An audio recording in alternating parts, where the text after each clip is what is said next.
Estou aqui com o Danilo Moliterno também para falarmos mais sobre esse assunto. Danilo, ano eleitoral, né? Então, como a Aline coloca para a gente a questão do calendário, mas também dessas pautas que são elencadas pelos parlamentares como prioridade. A gente falava mais cedo sobre segurança pública também, como uma das pautas que nesse momento ganha relevância entre deputados, entre senadores. Também inteligência artificial, já que é um ano de eleições, escala 6x1. Escala 6x1 tem aí um pezinho também na economia, porque ano eleitoral, economia também tem peso 2 nessas avaliações.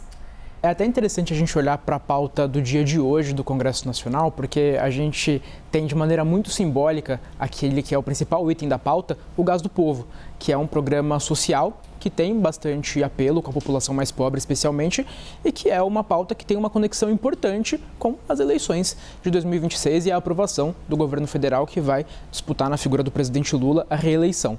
A gente deve ter, e isso é consenso entre analistas, um ano cuja pauta econômica vai ser muito voltada a questões sociais que tenham conexão com a possibilidade de aumentar a aprovação do governo federal e, é claro, conexão direta com as eleições de 2026.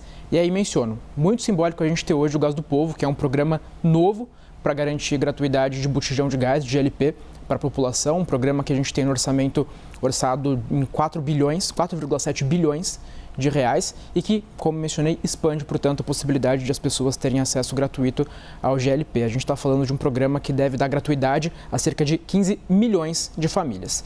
Simbólica, essa primeira pauta, mas a gente tem para o restante do ano uma série de outras pautas que têm este mesmo cunho. E aí você menciona uma de maneira muito precisa, a escala 6x1.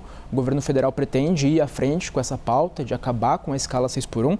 A gente tem hoje uma espécie de pulverização de textos, de projetos que tratam, aliás, propostas de emenda à Constituição que tratam desse tema, que reduzem a escala semanal de 44 horas para 40 ou até mesmo 36 horas. E a tendência, isso que a gente ouve especialmente do Ministério do Trabalho e da Secretaria-Geral da Presidência, é de que a gente tenha o governo federal unificando essas propostas em um único texto para tentar ter um impulso político para avançar nesse ano eleitoral com essa pauta que a gente sabe cai bem, especialmente entre os trabalhadores dentro do Congresso Nacional.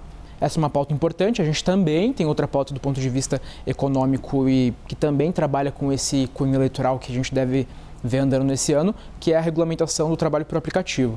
A gente tem também um grupo de trabalho importante dentro do governo federal que está andando com a possibilidade de a gente ter uma proposta e a gente deve ter isso andando no Congresso Nacional ao longo desse ano. E aí o governo tem como diretrizes para essa proposta de regulamentação do trabalho por aplicativo, por exemplo, ter uma limitação daquilo que pode ser apropriado pela plataforma, que é uma demanda já antiga dos trabalhadores de aplicativo, também uma remuneração mínima para esses trabalhadores, além da possibilidade de a gente ter uma contribuição patronal de maneira a ter assegurado uma previdência para esses trabalhadores. Essas algumas das pautas que a gente deve ver andar. Tem também uma frente importante, um pouco ainda mais prematura dentro do governo, um estudo que existe dentro da Secretaria de Política Econômica do Ministério da Fazenda para avaliar caminhos para a gente ter a possibilidade de ter tarifa zero, seja total ou parcial, ao redor do país para transporte público. A gente pode também ver isso avançar dentro do Congresso Nacional numa iniciativa do governo.